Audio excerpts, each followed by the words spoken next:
आकाश जी जम्मू से। श्री हरिवंश महाराज जी। श्री हरिवंश महाराज जी, आपके चरणों में कोटि कोटि प्रणाम। महाराज जी, सुना है कि माता की मार और गुरु की फटकार दोनों प्रसाद होता है। महाराज जी, माँ की मार तो मिली है पर कभी गुरुदेव की फटकार नहीं मिली। तो गुरुदेव की फटकार पाना चाहते हो क्या? है? महाराज जी, काफी जनों का ऐसे जो शिष्य परिकर उनका प्रश्न ये रहता है कि महाराज जी तो बोलते हैं कि गुरुदेव के शासन होना चाहिए। अगर सत्संग सुनो तो रोज चाटा लगेगा। आप देखो, सुनो एकाग्रता से तो आपको यही लगेगा कि मुझे ही पीटा जा रहा है। गुरुदेव की मार वचनों की होती है, थप्पड़ों की नहीं होती, नहीं ना। वो तो कभी विशेष ऐसे कृपा करके किसी निज जन पर, तो कभी नहीं तो ऐसे वचनों का प्रहार होता है। तो रोज सत्संग में अगर ध्यान से आप सुनोगे तो आपको यही लगेगा कि मेरे विषय में ही कहा जा रहा है। गौर से अगर आप सुनोगे और जहां आपकी कमी होगी तो वहां चाटा सा लगेगा। पक्का सुनना। तो हमें लगता है कि गुरुजनों के वचनों पर ध्यान दे, उसके अनुसार चले, वही उनका शासन है। अब रही मतलब बाहरी पिटाई की बात, तो अब जैसे आप हैं तो आपने अधिकार जितना दिया उतना आपसे हम बात कर सकते हैं। जिसे गुरु दंड दे दे उसे फिर दंड माया दे ही नहीं सकती है। तो ये जब अत्यंत प्रियता होती है, अत्यंत प्रियता और पूर्ण समर्पण, तब ये लीला होती है कि वो चैला से मारे, वो डंडा से मारे, वो थप्पड़ से मारे। क्यों? अपना पुत्र जैसे होता है ना, फिर वो ऐसा वो अपने पुत्रवत होता है कि नहीं नहीं, तुम्हारी गलती जरा से भी बर्दाश्त नहीं हो सकती। अब जैसे आप लोग हैं तो आप लोग जितना अधिकार दिए हैं, आप केवल इतना अधिकार दिए कि आप बोलो, हम सुन रहे हैं, जितना मन आएगा हम चलेंगे, उतने ही हम आपको छूट दिए। और जिस दिन ऐसे हो गए तो उस दिन से फिर पूरी लगाम, फिर इधर उधर नहीं, फिर जरा सा नहीं। हाँ, और भय आपके अंदर सता जाएगा। यदि आपने पूरा अधिकार दे दिया हमें तो आप देख लेना, आप भयभीत रहेंगे कि कहीं कोई ऐसी गलती ना हो जाए कि गुरुदेव की नजर टेढ़ी हो जाए। यार कभी ऐसा नहीं हो। जैसे हम भूमि पे खड़े हैं, कहीं भी चले भूमि पे, ऐसे हमारा कुछ भी हमारे गुरुदेव हैं। अगर वो, अच्छा वो कभी रुष्ट नहीं होते, पर कीन हो इस कबहू अभिमाना सुख वंचा कृपा निधि। कहीं ना कहीं कोई त्रुटि हो रही तो गुरुदेव की दृष्टि बदली, वो त्रुटि नष्ट हो गई। जैसी प्रीति होती है ना, वैसा निर्वाह करते हैं गुरुजन। तो अपने लोग देखो, अगर अभी दबका दें, आप सच में बिना अपराध के दबका दें तो आप कहोगे ठीक है, फिर आज के बाद हम कभी नहीं आएंगे। आ जाएगा, नहीं आ जाए। और अगर आपका ये है कि मेरे जीवन नाथ है, तो वहीं खड़े गेट में रोएंगे कि महाराज जी आप मार लीजिए, लेकिन आप ऐसा ना कहिए कि आपके सिवा हमारा कोई नहीं है। महाराज जी पक्का कह रहा हूं, आपके सिवा कोई नहीं। ऐसे आप गिड़गिड़ाते मिलेंगे। वो स्थिति फिर अंदर से पकड़ लेती कि ये मेरा है। नहीं तो ऐसे जैसे है ना, 4 दिन तो बहुत प्रेम दिखाने वाले मिलते हैं, बहुत मिलते हैं। और जब हम लोग ये देखते हैं कि हमसे प्रेम करना चाहता है क्या, तब हम लोग वक्र हो जाते हैं। संसार का प्रेम अपना, जब आप हमसे कहोगे मैं तुमसे प्यार करता हूं, तो हमारी पूरी दृष्टि आप पे हो जाएगी। और जो आपको भगवत प्राप्ति में बाधा पहुंचाने वाले रोग हैं, उनके प्रति हमारी कड़ी दृष्टि होगी। तब आपको लगेगा हम तो बोल रहे हैं प्यार करें और ये ऐसी बात कर रहे हैं, ये कड़ुआ व्यवहार कर रहे हैं, भाग जाओगे। और अगर टिक गए तो इसका फल होगा कि श्री जी तुमसे प्यार करने लगेंगी, लाडली जो आपकी हो जाएगी। पर गुरुजनों का प्यार बहुत बिरला होता है।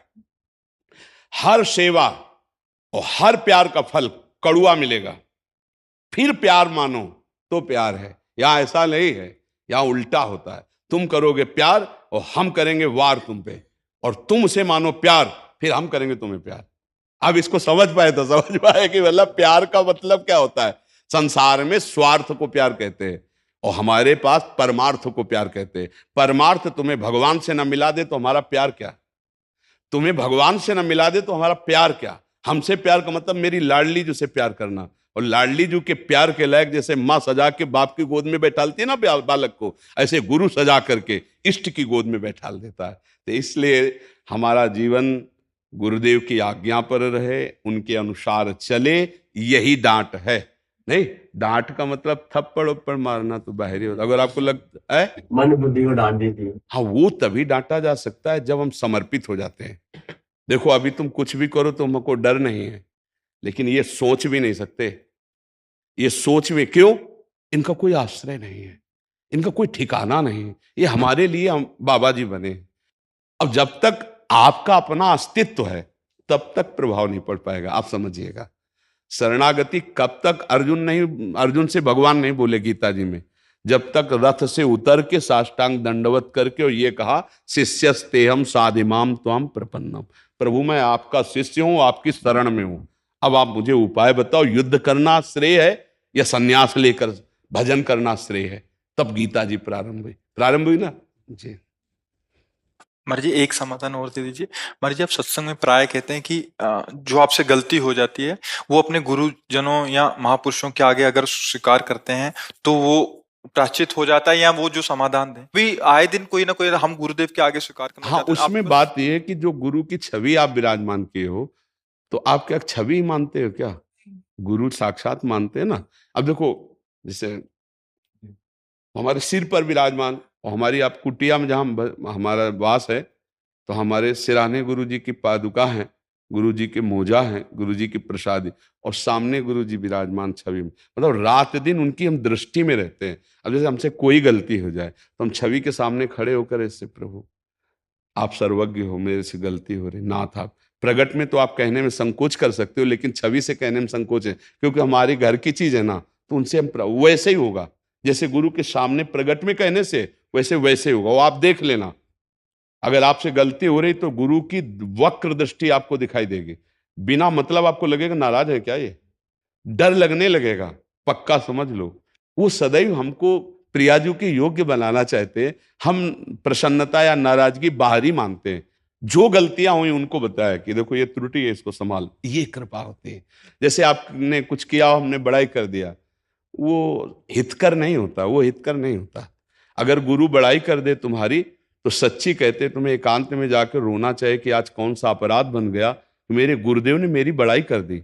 और जब गुरु जी आपको डांट दे, निंदा कर दे, तो जान लेना कि निहाल कर दिया गुरु जी, किसी बहुत बड़े प्रारब्ध का नाश कर दिया, कौन किसी बहुत बड़ी घटना का नाश कर दिया गुरुदेव ने। तो ऐसे भाव से चला जाता है। तो मन बुद्धि अब गुरुदेव को दे दो तो डांट लगे, मन बुद्धि को बहुत बुरी तरह डांट लगती है। वो अहोभाग्य है जो गुरुदेव से डरते हैं। एक बार हमने सुनाया था कि एक कबीरपंथी संत थे, उनके शिष्य जो है वो बहुरंगी बाबा, बहुत रंग के कपड़े जोड़ के पहनते थे, तो गांव के लोग बहुरंगी कहे। कोई अपराध बन गया होगा, मतलब कोई गलती ऐसी, ये हम लोग नहीं जानते, पर उन्होंने ऐसे और एक बहुत बड़ा डंडा ऐसे लिए थे, वृद्ध थे, पीठ में ऐसे दोनों हाथ से लाठी मारते, और बस वो ऐसे साहब साहब करके पीछे होते, फिर कहते हाँ, फिर 10 लाठी मारी पीठ में, ओ खूब तगड़े तंदुरुस्त ऐसे साहब। तो जब वो निकल के बाहर गए तो कुछ युवकों ने कहा कि अरे बुढ़े थे, तुम लाठी खा रहे थे, धक्का मार देते थे। अरे कहा नहीं, हमारे साहब हैं।